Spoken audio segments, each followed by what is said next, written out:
Hello မင်္ဂလာပါရှင်ဒီနေ့တော့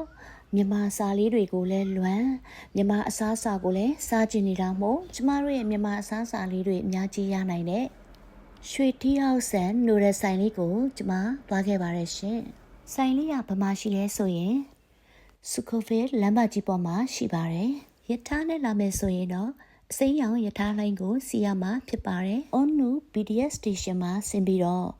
လမ်းကို9မိနစ်လောက်ရှောက်တဲ့အခါမှာဒီဆိုင်လေးကိုရောက်မှာဖြစ်ပါတယ်။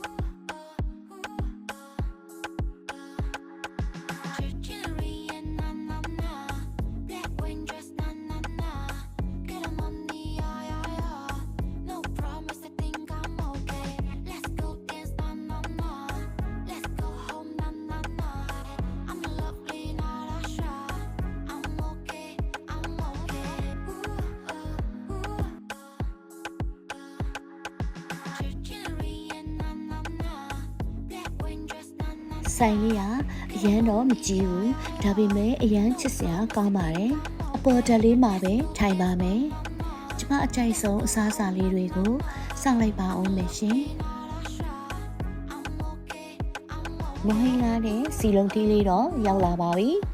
ဟိုလေမွေးငါမှာတော့ကလေတငယ်တွေလည်းတယောက်မှမတွေ့တော့လေမနှင်းပါသလိုမဟင်ကလို့တော့မမှားလိုက်တော့ပါဘူးရှင်တငယ်မတွေ့စီလုံးတီးတွေ့โอเคစီလုံးတီးလေးအရန်တောက်ချင်တာမို့စီလုံးတီးလေးရတဲ့အခါမှာတော့ကျမအရန်ပျော်ပါတယ်ပဲပလာတာပြောင်းမှုကြောကြက်သွန်ကြောဘူးတီကြောမြေခွာရွက်ကြောအကျော်ဆုံးပူပူလေးတပွဲလည်းမှာလိုက်ပါတယ်ဂျုံသားကောင်းကောင်းလေးသုံးထားတာမို့ပဲပလာတာလေးကအရန်ကိုစားကောင်းပါတယ်ရှင်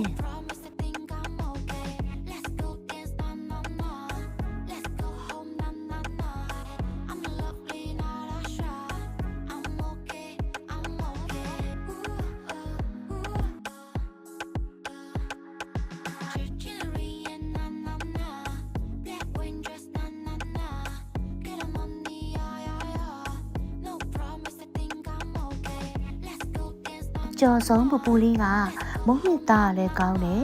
ကြော်ထားတဲ့အယောင်လေးကလည်းလှတယ်ပူပူနွေးနွေးချွတ်ချွတ်ရွရွလေးမို့လို့မွေးနေတာပါပဲ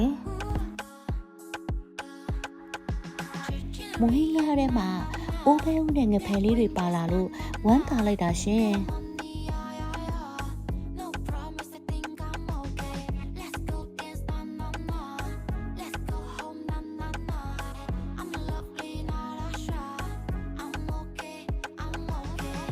ပြောချင်တာလေးကတော့အကျော်စုံနဲ့အတူတူစားရမယ်အချီရည်လေးအကြောင်းပါပဲ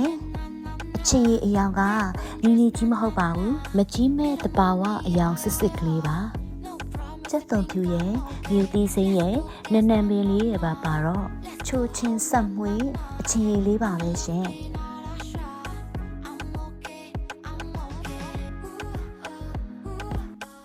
နောက်ထပ်ပြီးတော့မှာလိုက်တာလေးကတော့ရန်အစားအစာဖြစ်တဲ့တူဘူးနွေးလေးပဲဖြစ်ပါတယ်တူဘူးနွေးလေးကိုစားကြည့်လိုက်တော့လေတူဘူးနွေးလေးကအရန်ကိုအဆက်ဟတ်တဲ့ပါတယ်အစားတောက်တွေအားလုံးလက်ရလေးတွေကောင်းတယ်ဈေးနှုန်းလေးတွေကလည်းတင်တော်တယ်ဆိုင်လေးကိုလည်းလာရတာအဆင်ပြေတာကြောင့်မြန်မာစာလေးတွေကိုလွမ်းတိုင်းအမြဲလာစားနေပါပါ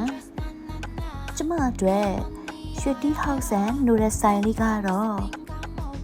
I'm okay ပါပဲရှင်အားလုံးလည်းတွားရောက်သုံးဆောင်ကြည့်လိုက်ပါဦးနော်နှုတ်ဆက်ပါတယ်ဘိုင်ဘိုင်ပါရှင်